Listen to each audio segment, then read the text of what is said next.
Many other times when we have faced moments where we feel our mistakes have rendered us unworthy in God's eyes. If you can relate to this, know that you are not alone. Peter himself felt this way after denying Jesus 3 times, despite his earlier promises of loyalty.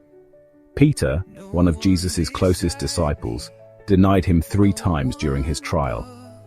After the resurrection, Jesus didn't shame Peter. He restored him. It is important to understand that Easter reminds us that failure isn't final when grace steps in. Jesus reignites our calling, renews our hearts, and gives us fresh purpose, just like he did with Peter. Easter isn't just about victory over death. It's about restoring broken hearts and reigniting dimmed faith. The Bible says that, "And Peter remembered the word of the Lord, and he went out and wept bitterly." Luke 22 verses 61 to 62. Peter's failure was public and painful. And don't we get humiliated publicly sometimes?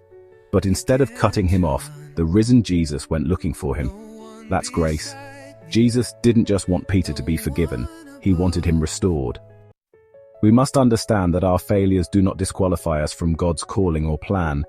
Jesus knew Peter would fall, and still chose him. He even prayed before Peter's failure, not that he wouldn't fall, but that his faith wouldn't fail. God doesn't write us off. He writes us back in. God's grace is more significant than our greatest mistakes. Jesus restores us through love, not condemnation. In John 21 verses 15-17, Jesus asks Peter 3 times, "Do you love me?" Each question mirrors Peter's denial. Each question was a chance to reverse the denial, not through guilt but through grace. Jesus doesn't confront to condemn, he confronts to restore, and restoration leads to revival. In Acts 2, the same Peter who denied Jesus became the voice that launched the church. God turned a man who once denied Jesus into a pillar of the early church.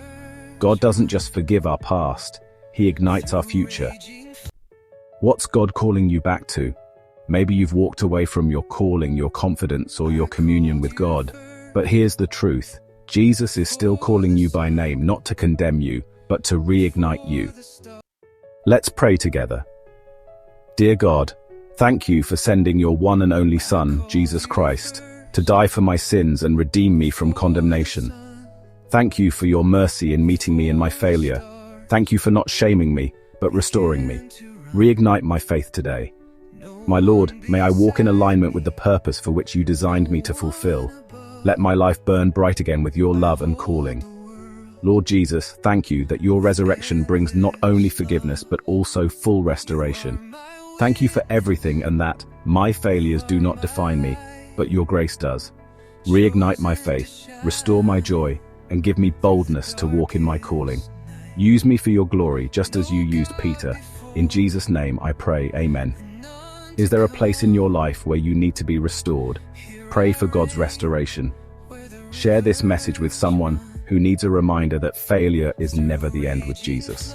Stay blessed always, and more grace.